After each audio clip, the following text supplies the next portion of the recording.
Hello students, कैसे हैं आप सब। वेलकम है आपका हमारे चैनल अकाउंट्स विद AKB-IFM में। आज की वीडियो में हमारा टॉपिक है डिस्काउंट अलाउ और डिस्काउंट रिसीव क्या होता है, इसकी एंट्री किस तरह से की जाती है, इसका अकाउंट्स की एंट्री पे क्या इफेक्ट पड़ता है।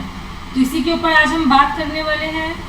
इससे पहले अगर आप हमारे चैनल पर नए हैं और आपने अभी तक हमारा चैनल सब्सक्राइब नहीं किया तो आप चैनल को सब्सक्राइब करो, बेल आइकन को ऑन करो, आपको नए नए नोटिफिकेशन मिलते रहेंगे। तो चलिए शुरू करते हैं। डिस्काउंट अलाउ और डिस्काउंट रिसीव क्या होता है, पहले इसके बारे में हम बात करेंगे। डिस्काउंट अलाउ एक तरह की रिडक्शन है जो कि हमें प्राइस में मिलती है जब हम कोई गुड्स सेल करते हैं या हम कोई सर्विस सेल करते हैं। कोई भी सेलर जब बायर कोई भी गुड्स सेल कर रहा है तो उस केस में क्या है कि जो बायर है वो हमसे कुछ डिस्काउंट मांगता है। जैसे कि अगर हम इसको एक एग्जांपल से समझें कि सपोज करो हम कोई आइटम सेल कर रहे हैं, उस आइटम की कॉस्ट जो है 100 रुपीज़ की है। तो सामने वाली पार्टी हमें कहती है कि अगर हम आपसे ये आइटम की जो क्वांटिटी है वो ज़्यादा लेंगे तो आप हमें इसमें डिस्काउंट दो। तो हम उनको कहते हैं ठीक है, हम आपको 100 वाला आइटम 90 रुपीज़ का दे देंगे। तो हमने उनको 10 रुपीज़ का डिस्काउंट दिया है, तो उस डिस्काउंट को हम डिस्काउंट अलाउ बोलते हैं, यानी हमने जो भी प्राइस में उनको रिडक्शन दी है। तो जो डिस्काउंट अलाउ है वो हमारा एक तरह से एक्सपेंस हो जाता है क्योंकि हम पार्टी को दे रहे हैं। इसी के पॉजिटिव अगर हम बात करें डिस्काउंट रिसीव की, तो डिस्काउंट रिसीव क्या है, वो एक तरह का कंसेशन है जो कि हमें प्राइस में तब मिलता है जब हम कोई आइटम परचेज करते हैं, कोई भी गुड्स परचेज कर रहे हैं या कोई भी सर्विस परचेज कर रहे हैं। जैसे हम कोई आइटम परचेज करने गए, हमने उनको कहा कि आप हमें इस आइटम के ऊपर डिस्काउंट दो, तो उन्होंने हमें डिस्काउंट जो दिया है तो वो डिस्काउंट रिसीव के नाम से जाना जाता है। तो जैसा कि आप जानते हैं डिस्काउंट रिसीव हमारी इनकम है। तो इनकम जो है जब हम उसकी एंट्री पास करते हैं तो इनकम हमेशा हमारी क्रेडिट होती है और जो भी हमारे खर्चे या लॉस हैं वो हमारे डेबिट होते हैं। तो इनकी एंट्री किस तरह से की जाती है इसके ऊपर बात करते हैं। अब इसमें यह एग्जाम्पल से समझाया गया है। सबसे पहला है कि हमने कोई गुड्स सेल की हैं 50,000 रुपीज़ की और हमने पार्टी को 10% का डिस्काउंट अलाउ कर दिया। हमने उनको कह दिया हम आपको 10% डिस्काउंट देंगे। अब हमारे आइटम की कॉस्टिंग तो 50,000 रुपीज़ की है, बट हमने पार्टी को डिस्काउंट दिया 10%, तो 50,000 का 10% 5,000 का डिस्काउंट हो गया, तो वो पार्टी हमें 45,000 देगी। तो जब हम इसकी एंट्री पास करेंगे तो डेबिट और क्रेडिट का अमाउंट जो हमारा एंट्री में इक्वल होता है। तो एंट्री हमारी क्या रहेगी, हमारे पास पैसे कितने आए हैं 45,000, तो हम यहाँ पे क्या कर देंगे कैश अकाउंट डेबिट 45,000 का, जबकि हमारी सेल्स कितने की है आइटम की 50,000 की। तो जो बैलेंस अमाउंट हमारा डिस्काउंट है उसको भी हम डेबिट कर देंगे क्योंकि हमारे एक्सपेंस और लॉस जितने भी होते हैं वो डेबिट होते हैं।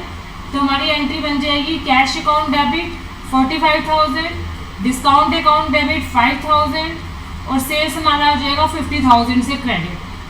तो ये डिस्काउंट वो हो गया कि जब हमने कोई गुड्स सेल किए और हमने उनको डिस्काउंट अलाउ कर दिया। अब इसी के बारे में दूसरा एग्जांपल लेते हैं। कई बार क्या होता है कि हम पार्टी को सेल कर देते हैं, तो सेल का बिल तो हम पूरे अमाउंट से एंटर कर देते हैं, लेकिन जिस टाइम वो पार्टी पैसे हमें देती है, यानी हमें जब रिसीव हो रहे हैं पैसे, तो वो पार्टी हमें कह देती है कि आप हमें डिस्काउंट दो। या कई बार ये कंडीशन आ जाती है कि हम आपको अमाउंट जल्दी दे देंगे आपका, या हमने उसको इंस्टॉलमेंट में देना है तो इंस्टॉलमेंट ना दे के हम एक साथ अमाउंट आपको दे देते हैं, तो आप हमें बताओ कितना डिस्काउंट दोगे। तो उस केस में अगर हम डिस्काउंट देंगे उस पार्टी को तो उसकी एंट्री हम रिसिप्ट के टाइम करेंगे। तो वो एंट्री हमारी क्या पास होती है कि cash account debit, discount account debit और टू में पार्टी का नाम जिससे आपको मिला है। जैसे यहाँ पे एक एग्जांपल है कि हमने ऋषभ से जो है 19,500 का कैश रिसीव किया है और हमने उसको डिस्काउंट दे दिया है 500 का। तो अब यहाँ पे कैश हमारे पास कितना आया है 19,500, 500 का हमने उनको डिस्काउंट दिया है, जबकि आने उनसे ऋषभ से थे 20,000, तो 20,000 से हमने ऋषभ को क्रेडिट कर दिया। तो इस तरह से ये जो एंट्री होती है डिस्काउंट अलाउड की होती है। अब हम बात करते हैं डिस्काउंट रिसीव की। डिस्काउंट अगर रिसीव हो रहा है तो उसमें पहला एग्जाम्पल है गुड्स परचेज फॉर कैश ₹20,000 और डिस्काउंट हमें रिसीव हुआ है 20%। तो यानी हमने 20,000 का कोई मटेरियल परचेज किया जिसके ऊपर हमें 20% डिस्काउंट मिला है। तो इसकी एंट्री हम क्या पास करेंगे, परचेज हमेशा हमारी डेबिट होती है, तो परचेज को हमने डेबिट में दिखा दिया 20,000 से। लेकिन अब हमने पार्टी को जो कैश देना है वो कैश हमने 20,000 ना देके उसका 20% माइनस करके यानी 16,000 देना है। तो 16,000 तो कैश में आ जाएगा और बाकी का अमाउंट जो है हमारा डिस्काउंट के नाम से क्रेडिट हो जाएगा, क्योंकि डिस्काउंट हमें मिल रहा है और ये हमारी इनकम बन जाती है और इनकम हमेशा क्रेडिट होती है। तो ये एंट्री उस टाइम होगी जब आप कोई गुड्स परचेज कर रहे हो और परचेज के टाइम आपको डिस्काउंट रिसीव हो रहा है। अब इसके बाद इसमें भी सेम वही है कि कई बार क्या होता है कि परचेज तो हमने पूरे अमाउंट से कर दिया, हमने पार्टी को पेमेंट के टाइम कहा कि हम आपको पेमेंट देंगे लेकिन आप हमें डिस्काउंट दो कुछ। तो उस केस में हम क्या करते हैं, पेमेंट के टाइम एंट्री जब करेंगे, यहाँ पे है कि हमने कैश पेड टू विशाल को हमने 14,750 रुपीज़ दिए हैं और उसने हमें डिस्काउंट दे दिया है 250 का। इट मीन्स हमने विशाल को देने थे 15,000, तो हमारी बुक्स में विशाल का बैलेंस जो है 15,000 आ रहा है, तो विशाल को हम 15,000 से डेबिट कर देंगे।